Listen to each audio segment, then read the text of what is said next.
Luffy चिल्लाता है और बोलता है कि जोरो तुम कहाँ पर जा रहे हो। हमें इधर जाना है, यहाँ पर वेस्ट है और वेस्ट में ही हमें नोलन का खजाना मिलने की संभावना है। और फिर जोरो बोलता है कि लूफी क्या तुम्हारा दिमाग भी रबर से बना हुआ है, क्योंकि वेस्ट यहीं पर है जहाँ पर मैं जा रहा हूँ। और फिर ये देखकर रॉबिन बोलती है कि ये दोनों ही गलत बोल रहे हैं। वो चॉपर से बोलती है कि जाओ इन्हें सही डायरेक्शन बता के आओ।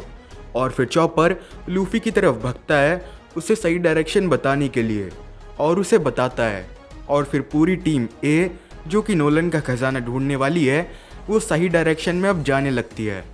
और चलते चलते चॉपर बोलता है कि लूफी ये तुम्हारे हाथ में जो ये लकड़ी है ये तो बड़ी ही कमाल की है, ये बिल्कुल सीधी है। और फिर लूफी बोलता है कि हाँ ये मैंने रास्ते में चलने के लिए ढूंढी है, अगर तुम्हें भी चाहिए तो तुम खुद के लिए ढूंढ लो।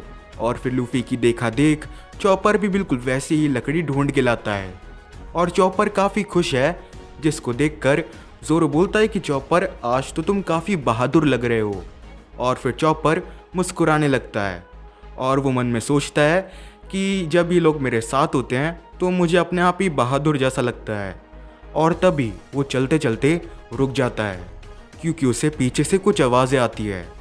वो पीछे मुड़ के देखता है तो वहाँ पर बस एक कटा हुआ पेड़ है जिस पे थोड़ी सी काई लग रही है हरे रंग की। और वो यही सोचकर आगे देखकर वापस चलने लग जाता है। और तभी अचानक से सारे लोग उनको भी वैसी ही आवाज़ें आती है तो वो लोग पीछे मुड़ के देखते हैं। और फिर चॉपर भागते हुए आगे आता है उन लोगों के पास और बोलता है क्या तुम्हें भी वैसी आवाज़ें आई? मुझे ये आवाज़ कब से आ रही है और मैंने तो इस कटे हुए पेड़ को हिलते हुए भी देखा। और तभी अचानक से सारे लोग महसूस करते हैं कि वो जिस ज़मीन पर खड़े हैं वो हिलने लग रही है। और तभी चॉपर जिसे कटा हुआ पेड़ समझ रहा था वो अपना सर ऊपर उठाता है और पता लगता है कि वो बहुत बड़ा कैटफिश की तरह दिखने वाला सांप है। और वो कब से मौका परस्त होकर उन सारे लोगों को खाने का इंतजार कर रहा था। और इधर से हटकर हमें सीन दिखाया जाता है टीम बी का, यानी कि उसॉप, सांजी और बाकी के सारे लोगों का, जो कि गोइंग मैरी पर है। और गोइंग मैरी मिल्की रोड के रास्ते से सफर कर रही है, लेकिन कैसे? क्योंकि मिल्की रोड पर सिर्फ डायल वाली बोट ही चल सकती है और गोइंग मैरी कोई डायल वाली बोट नहीं है। अब वो ऐसे क्योंकि गोइंग मैरी के पीछे सारे लोगों ने क्रो वाली बोट को अटैच कर दिया है और अब क्रो वाली बोट की एनर्जी से गोइंग मैरी भी आगे चल रही है। गैनफॉल यानी कि स्काई नाइट शिप पर बैठा हुआ है और वो सबसे बोलता है कि बच्चे मैं तुम्हें कुछ बताता हूँ, असल में मैं इधर का भगवान हूँ। और फिर वो सब बोलता है कि ये तो मैंने चॉपर से सुना है, मुझे लगा कि तुम मजाक कर रहे थे, क्या तुम्हारा दिमाग विमाग ठीक है या उसमें क्रैक है? और फिर ये सुनकर पियरे गुस्से में आकर उसॉप को काटने लगता है। गैनफॉल बोलता है कि पियरे बस करो, वो बस पूछ रहा है। और फिर गैनफॉल बताता है कि हाँ मैं इधर का भगवान हुआ करता था। वो बोलता है कि और जो तुमने ये स्काइपिया देखा है ना, ये स्काइपिया कुछ सालों पहले ऐसा नहीं था। स्काइपिया एक बहुत ही शांत और काफ़ी खुशहाल आइलैंड हुआ करता था। वो बताता है कि ये बात है बहुत सालों पहले की, जब जिस नॉकअप स्ट्रीम से यानी कि जिस करंट से तुम इधर आए हो ना, उस करंट से तुम्हारे नीले समुद्र के लोगों के द्वारा समुद्र में फेंके हुए झंडे, बॉटल, खिलौने यानी कि वो सारा कचरा उस रास्ते से होकर हमारे स्काइपिया में आ जाया करता था। और इधर के बच्चे, बूढ़े और सारे लोग उस कचरे को अपना खजाना मानते थे। उन्हें लगता था कि उनके हाथ बहुत ही बेशकीमती चीज़ लग गई है। वो बोलता है कि फिर सबसे बड़ी चीज़ हुई, उस रास्ते से वर्थ भी आने लगी, जो कि तुम्हारे नीले समुद्र में बहुत है। तो थोड़ी बहुत वर्थ उस रास्ते से होकर इधर आ जाया करती थी और इधर के लोगों को वो चीज़ सबसे प्यारी हो गई, यानी कि वो उनके लिए एक खजाना बन गया। और फिर एक दिन देखते ही देखते वर्थ क्या, पूरा का पूरा एक आइलैंड का टुकड़ा यानी कि वो जया आइलैंड का टुकड़ा इधर आ गया। और इधर के लोगों का खुशी के मारे ठिकाना नहीं था, वो इसे भगवान का तोहफा समझ रहे थे। और इधर के लोगों ने उस आइलैंड के टुकड़े को पवित्र स्थल बना दिया, यानी कि पवित्र जगह, और उसकी पूजा करने लगे।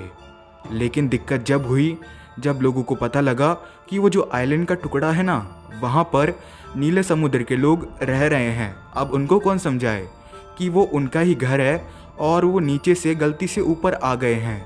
तो स्काइपिया के लोगों ने उनके घरों को तोड़ दिया और उनको उधर से भगा दिया और उसको पूजने लगे, उस बेजान आइलैंड को। ये सुनकर सांजी और उसॉप चिल्लाते हैं कि इसका मतलब सारे बुरे लोग तो तुम हो, यानी कि वो स्काइपिया के सारे लोग जिन्होंने हमारे नीले समुद्र के लोगों का यानी कि शांडियंस का घर तोड़ा। और ये बात को सुनकर पियरे वापस गुस्से में आकर दोनों को काटने लगता है। और फिर गैनफॉल बोलता है कि पियरे वो सच बोल रहे हैं, असली बुरे लोग हम ही हैं, हमने उन लोगों से उनका घर छीना। नामी बोलती है कि अगर आप भगवान थे तो ये एनेरू भगवान कैसे बना। और फिर स्काई नाइट जो कि अपनी दवाई ले रहा था वो लेते लेते रुक जाता है और बताता है कि ये बात है 6 साल पहले की, जब एक दिन अचानक से एनेरू का काला साया हमारे स्काइपिया में आ गया। और वो अकेला नहीं आया, वो अपने साथ अपनी पूरी टीम लेके आया था और उसने और उसकी टीम ने मिलकर हमारी यानी कि मेरी भगवान की डिवाइन स्क्वाड को 2 मिनट में हरा दिया। और जब से वो यहाँ का भगवान बन के बैठा है और डिवाइन स्क्वाड जो कि मेरे लिए यानी कि भगवान के लिए काम किया करती थी, अब वही डिवाइन स्क्वाड मजबूरी में आकर एनेरू के लिए काम करती है। लेकिन ये सब होने से एक चीज़ नहीं बदली है, वो है शांडियंस का गुस्सा। क्योंकि पहले शांडियंस मेरे से गुस्सा थे क्योंकि मैं उनको हमारे स्काइपिया के वासियों से उनका घर वापस नहीं दिलवा पा रहा था। और अब भगवान एनेरू है तो वो एनेरू से गुस्सा है। उनको फ़र्क नहीं पड़ता कि भगवान कौन है, उनको बस उनका घर वापस चाहिए। सांजी बोलता है कि अगर शांडियंस को उनका घर वापस चाहिए और उनका दुश्मन भगवान एनेरू है तो उनमें से एक शांडियन ने हमारे ऊपर हमला क्यों किया था जब हम स्काइपिया में आ रहे थे, और फिर आपने आके हमें बचाया। गैनफॉल बोलता है कि उस शांडियन को लगा होगा कि तुम डिवाइन स्क्वाड के मेंबर हो, इसीलिए उसने तुमको अपना दुश्मन समझकर तुम्हारे ऊपर हमला किया। क्योंकि डिवाइन स्क्वाड मजबूरी में आकर अब एनेरू के लिए काम करने लगी है, तो कभी कभार एनेरू से परेशान होकर और हार मानकर कुछ डिवाइन स्क्वाड के मेंबर इस आइलैंड से भागने का सोचते हैं, वो भी शिप का इस्तेमाल करके दूसरे आइलैंड पर, ताकि उन्हें एनेरू से छुटकारा मिल जाए और एनेरू का मंत्र वहां तक नहीं पहुंच पाए। और ऐसे ही लोगों की मदद करने के लिए मैं स्काई नाइट बना। सांजी बोलता है कि जब तुम भगवान थे तो तुमने शांडियंस और स्काइपिया के लोगों के बीच की लड़ाई रुकवाई क्यों नहीं। और फिर गैनफॉल बताता है कि जब मैं भगवान था तो ऐसा नहीं है कि मैंने कोशिश नहीं करी, मैंने हज़ारों बार कोशिश करी और अपनी डिवाइन स्क्वाड को लेकर शांडियंस के पास भी गया था उनसे समझौता करने के लिए, लेकिन उन्होंने बोला कि उनको समझौता नहीं करना, उनको पूरा का पूरा जया आइलैंड का वो टुकड़ा वापस चाहिए, वो उनका है। मैंने बोला कि इधर के लोगों को लगता है कि वो भगवान का तोहफा है और वो ऐसे ही इसको वापस नहीं कर पाएंगे, इधर के लोग काफ़ी मासूम है। तो उधर के लीडर वाइपर ने बोला क्या हम मासूम नहीं हैं, उस पे हम सालों से रहते आए हैं और वो हमारा है, आखिर हम अपनी ही ज़मीन के लिए समझौता क्यों करें और वो ज़मीन तुम लोगों से क्यों बांटे। और फिर वाइपर ने मुझे धक्का दिया, जिसको देखकर डिवाइन स्क्वाड गुस्से में आ गई और डिवाइन स्क्वाड और सारे शांडियंस के बीच में लड़ाई हो गई। नामी बोलती है कि तो बहुत ही बुरा हुआ। और फिर गैनफॉल बोलता है कि हाँ, और वैसे तुम सारे लोग कौन से खजाने की बात कर रहे हो, क्या इस जंगल में सच्ची में कोई खजाना है। और फिर ये सुनकर सारे लोग हैरानी के साथ बोलते हैं क्या इसके बारे में तुमको नहीं पता। दूसरी तरफ हमें सीन दिखाया जाता है वाइपर का, जहाँ पर वाइपर ने जो आयशा का बैग है उसको ज़मीन पर फेंक दिया है और उसकी सारी वर्थ ज़मीन पर फैल गई है। और राकी आती है और ये देखकर उसे बहुत ही गुस्सा आता है, वो चिल्लाती हुई वाइपर के पास भागती है। तभी वो देखती है कि सारे लोग तैयार खड़े हैं और वाइपर सारे लोगों से बोलता है कि भूलो मत, ये वर्थ नहीं मिट्टी है और हम भी नीले समुद्र के लोग हैं और हमें हमारी ही मिट्टी को चुराना पड़ रहा है, वो भी बैग में भरकर। आखिर क्यों, हमें हमारी जगह को वापस लेना होगा। आखिर कब तक हम इन बादलों पर रहेंगे। हम ज़मीन पर रहने वाले लोग हैं, हमको उस पवित्र जगह को लेना ही होगा। हम अभी की अभी जा रहे हैं उस अपर यार्ड और अगर आज जो भी लड़ाई में घायल हुआ तो मैं उसको वापस नहीं लाऊंगा। आज उस एनरू का सर मेरा होगा। फिर इधर से हटकर हमें सीन दिखाया जाता है अपर यार्ड का, जहाँ पर लूफी बड़े मज़े में उस सांप से बच के भाग रहा है और चॉपर काफ़ी डरा हुआ है। सारे लोग उस सांप से भाग रहे हैं, तभी ज़ोरो पेड़ पे उछल जाता है और वहाँ पर बैठने के बाद सब लोगों से बोलता है कि सब लोग पेड़ के ऊपर चले जाओ, ये सांप ऊपर नहीं चढ़ पाएगा, ये बहुत ही भारी है। फिर सारे लोग ऊपर जाते हैं तो तभी जो सांप है वो पेड़ के तने को काटने लगता है और ये देखकर रॉबिन बोलती है कि इस सांप के अंदर तो चीज़ों को पिघलाने वाला जहर है। और फिर लूफी लटकता है और सांप को अपनी तरफ बुलाता है। वो बोलता है कि देखो मैं यहाँ पर हूँ, मेरी तरफ आओ।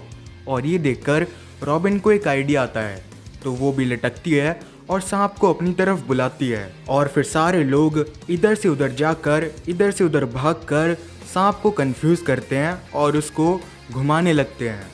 और सांप से जूझने में ही आखिर में सारे लोग खुद को एक अनजान जगह पर पाते हैं। मतलब सारे लोग अब एक दूसरे से बिल्कुल अलग हो चुके हैं सांप से लड़ाई करने के चक्कर में, और उनको नहीं पता कि वो कहाँ पर हैं। और ये सारी चीज़ें एनरू ऊपर बैठा हुआ देख रहा है और वो हंसता है और बोलता है कि नीले समुद्र की एक टीम जो कि जंगल में रुकी हुई थी खजाना ढूंढने के लिए, वो लोग आपस में ही खो गए हैं। और दूसरी तरफ जितने भी सारे शांडियन हैं वो अपर यार्ड पहुंचने वाले हैं मुझे और बाकी के सारे पुजारियों को मारने के लिए। ये खेल तो काफ़ी दिलचस्प मोड़ पर आ गया है।